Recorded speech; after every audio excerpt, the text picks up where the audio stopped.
আমি সবেই হিন্দু মুসলিম ভাই ভাই হিসাবে কাম কৰিম। হিন্দু মুছলমান সদায় ভাই ভাই। মুকলি আকাশৰ তলত একেলগে থকাৰ সংকল্প ল'লে হিন্দু মুছলমানে মিলি। শান্তি অসম গঢ়াৰ বাৰ্তালৈ একত্ৰিত হ'ল সকলো। হয়, যি সময়ত অসমৰ বিভিন্ন প্ৰান্তত হিন্দু মুছলমানৰ সাম্প্ৰদায়িক সংঘৰ্ষ দেখা পোৱা গৈছে, তাৰ বিপৰীতে ধুলাত তাৰ ব্যক্তিক্ৰমী দৃশ্য দেখালে ধুলাৰ ৰাইজে। ধুলাৰ ৭ম-বৰ্ষীয়া ভাতৃত্ববোধ একতাৰ এনাজৰী মজবুত ৰাখিবলৈ বিভিন্ন ব্যক্তিসকলৰ পৰামৰ্শ লৈ আজি ধুলাত সৰ্বধৰ্মীয় শান্তি সন্মিলন সমিতি গঠনাৰ্থে ধুলাৰ সনাতনী মন্দিৰৰ প্ৰাংগণত ৰাজহুৱাভাৱে অনুষ্ঠিত কৰা হয়। প্ৰতিকূল বতৰক নেওচি শত শত ৰাইজ ওলাই আহে। ধুলাৰ সৰ্বধৰ্মীয় শান্তি সন্মিলন সমিতি আৰু ধুলা প্ৰেছ ক্লাব স্থানীয় দল সংগঠনৰ সহযোগত সাম্প্ৰতিক অসমৰ পৰিস্থিতিৰ প্ৰতি লক্ষ্য ৰাখি বিভিন্ন জাতি ধৰ্ম বৰ্ণ ভাষা নিৰ্বিশেষে বৃহত্তৰ ধুলা অঞ্চলৰ ৭ম-বৰ্ষীয়া ভাতৃত্ববোধ ৰক্ষাৰ্থে মৌন শান্তি সমদল উলিওৱা হয়। এই কাৰ্যসূচীৰ জৰিয়তে অসমত যাতে শান্তি ঘূৰি আহে বাৰ্তা প্ৰেৰণ কৰিবলৈ প্ৰয়াস কৰে।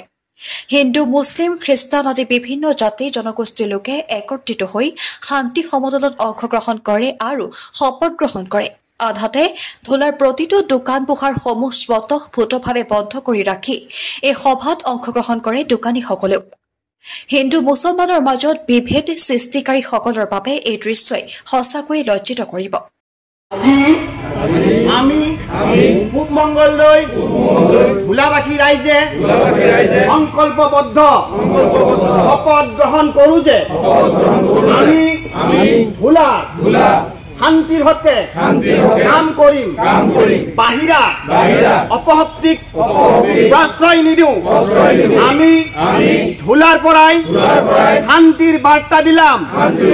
আমি সবেই হিন্দু মুছলিম ভাই ভাই হিচাপে ধুলাৰ শান্তিৰ হকে কাম কৰিম। জয় টু ধুলাবাসী, জয় টু অসমবাসী। ধুলাৰ শান্তি আমাৰ কাম্য, ধুলাৰ শান্তি আমাৰ কাম্য, ধুলাৰ শান্তি আমাৰ কাম্য। আমাৰ ধুলা প্ৰকৃততে এখন মানে সমন্বয়ৰ থলী। ইয়াত হিন্দু মুছলমান জনজাতি চাহ জনজাতি উভয়ে শান্তি সম্প্ৰীতিৰে বসবাস কৰি আছে। কিন্তু সাম্প্ৰতিক সময়ত দেখা গৈছে যে আমাৰ সামাজিক মাধ্যম বা বাতৰি কাকত আদিত অসমৰ যিটো